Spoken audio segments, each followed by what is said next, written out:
নমস্কার বন্ধুরা, সোনার কিচেন ঘরে তোমাদেরকে স্বাগত জানাই। তো আজ আমি তোমাদেরকে খুবই মজাদার একটা রেসিপি বানিয়ে দেখাবো। তো এই রেসিপির ভিডিওটি পুরো দেখার অনুরোধ রইল। আর এই রেসিপিটি যদি ভালো লাগে কমেন্ট করো, লাইক, শেয়ার, সাবস্ক্রাইব করে আমার পাশে থেকো। যারা এখনও পর্যন্ত আমার চ্যানেলটিকে সাবস্ক্রাইব করেছো তাদেরকে অসংখ্য অসংখ্য ধন্যবাদ। যারা এখনও আমার চ্যানেলটিকে সাবস্ক্রাইব করোনি, অনুরোধ রইল আমার চ্যানেলটিকে সাবস্ক্রাইব করে আমার পাশে থাকার জন্য। যারা আমার ফেসবুক পেজ থেকে দেখছো তাদের কাছে অনুরোধ রইল ফেসবুক পেজটা একটা লাইক দিয়ে একটু ফলো করে দেওয়ার জন্য। তো আজ আমি বানাবো গাঁটি কচু দিয়ে চিংড়ি মাছের ঝোল। তো গাঁটি কচু দিয়ে চিংড়ি মাছের ঝোল বানানোর জন্য এখানে দেখো আমি চিংড়ি মাছ নিয়েছি। চিংড়ি মাছটা আমি খুব ভালো করে পরিষ্কার করে ধুয়ে নিয়েছি। নেওয়ার পরে দেখো ওই চিংড়ি মাছের মধ্যে আমি পরিমাণ মতো নুন দিয়ে দিলাম, আর একটু আমি হলুদ গুঁড়ো দিয়ে দিলাম, একটু আমি ঝাল লঙ্কার গুঁড়ো দিয়ে দিলাম। ঝাল লঙ্কার গুঁড়ো, হলুদ গুঁড়ো আর নুন দিয়ে আমি চিংড়ি মাছটা খুব ভালো করে মাখিয়ে নেব। তো চিংড়ি মাছটা দেখো এখানে খুব ভালো করে আমি মাখিয়ে নিয়েছি। নেওয়ার পরে দেখো এদিকে আমি গ্যাসের মধ্যে একটা কড়াই বসিয়ে দিয়েছি। কড়াইয়ের মধ্যে আমি একটু সর্ষের তেল দিয়ে দিলাম। সর্ষের তেলটা আমি খুব ভালো করে গরম করে নেব। তো সর্ষের তেলটা দেখো এখানে খুব ভালোভাবে গরম হয়ে গেছে।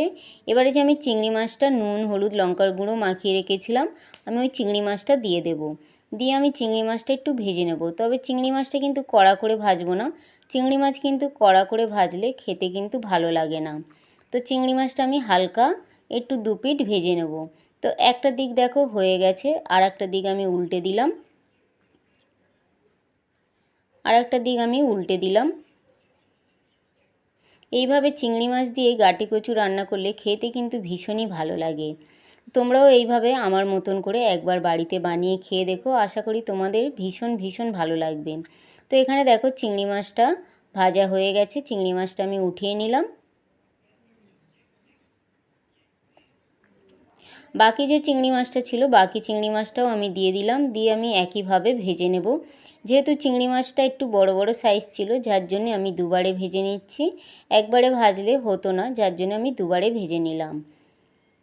তো বাকি চিংড়ি মাছটাও ভাজা হয়ে গেছে। এবার ওই কড়ার মধ্যে আরও একটু তেল দিয়ে আমি একটু গোটা জিরে দিয়ে দিলাম। গোটা জিরেটা আমি একটু ভেজে নেব, ততক্ষণ ভাজবো যতক্ষণ না গোটা জিরেতে একটা সুন্দর ভাজা গন্ধ আসে।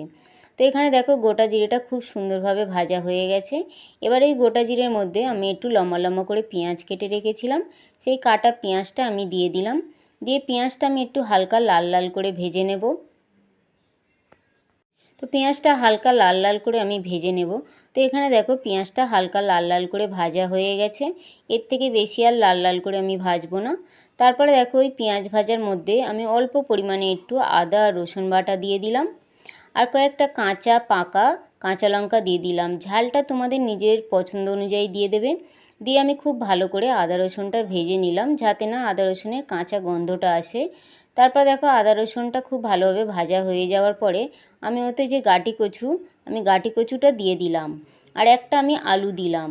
আলুটা তোমাদের পছন্দ না হলে তোমরা নাও দিতে পারো। আমি এখানে আলু দিয়ে দিলাম একটা। তো দিয়ে গাঁটি কচু আর আলুটা দিয়ে আমি খুব ভালো করে ভেজে নিলাম। খুব ভালো করে কিন্তু একটু ভাজা ভাজা করে নিতে হবে। খুব ভালো করে আদা রসুন পেঁয়াজের সঙ্গে খুব ভালো করে আমি কষিয়ে নেব গাঁটি কচু আর আলুটা। তো কষানো দেখো এদিকে হয়ে গেছে। এবারে আমি এই গাঁটি কচু আর আলুর মধ্যে কিছু মশলা দেব। আমি দেখো একটু কাশ্মীরি লঙ্কার গুঁড়ো দিয়ে দিলাম। এই কাশ্মীরি লঙ্কার গুঁড়োটা দিলে কিন্তু কালারটা খুব সুন্দর আসে। আর একটু আমি হলুদ গুঁড়ো দিয়ে দিলাম, আর স্বাদ অনুযায়ী আমি নুন দিয়ে দিলাম, আর আমি একটু জিরের বাটা দিয়ে দিলাম, আর একটু আমি ধনে বাটা দিয়ে দিলাম। দিয়ে এবারে এই মশলাগুলো দিয়ে আমি খুব ভালো করে কষিয়ে নেব। এই গাঁটি কচুর সঙ্গে খুব ভালো করে মশলাগুলো দিয়ে আমি কষিয়ে নেব, যাতে হলুদের কাঁচা গন্ধটা না আসে। তো খুব ভালো করে এইভাবে কিন্তু কষিয়ে নিতে হবে। তো এইভাবে দেখো কত সুন্দরভাবে কষানো হয়ে গেছে। গাঁটি কচু আর আলুটা খুব সুন্দরভাবে কিন্তু কষানো হয়ে গেছে। এবারে আমি এই গাঁটি কচু আর আলুর মধ্যে আমি পরিমাণ মতন জল দিয়ে দেব।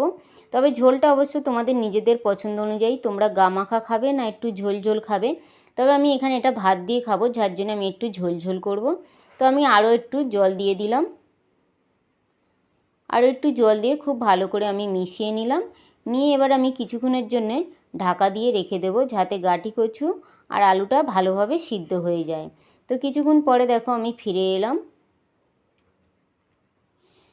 ফিরে আসার পরে আমি একটু নাড়াচাড়া করে দেবো খুন্তি দিয়ে। দেওয়ার পর আমি একটুখানি গাঁটি কচু একটা ভেঙে দেখবো যে গাঁটি কচু সিদ্ধ হয়েছে কি না। তো এখানে দেখো গাঁটি কচু কিন্তু খুব সুন্দরভাবে সিদ্ধ হয়ে গেছে। আর আমি একটা আলু ভেঙে দেখবো আলুটা সিদ্ধ হয়েছে কি না। তো আলুটা দেখো, দেখার আগেই আলুটা সিদ্ধ মানে ভেঙে গেছে। তো এখানে কিন্তু আলুটাও খুব ভালোভাবে সিদ্ধ হয়ে গেছে আর গাঁটি কচুও খুব ভালোভাবে সিদ্ধ হয়ে গেছে। এবারে যে আমি চিংড়ি মাছটা ভেজে রেখেছিলাম, সেই ভাজা চিংড়ি মাছটা আমি দিয়ে দিলাম। এই ভাজা চিংড়ি মাছটা দিয়ে আবারও আমি 3 থেকে 4 মিনিট খুব ভালো করে ফুটিয়ে নেব, যাতে চিংড়ি মাছের মধ্যেও ঝোলটা ঢোকে আর গাঁটি কচুর তরকারিটা খেতে আরও সুন্দর লাগে।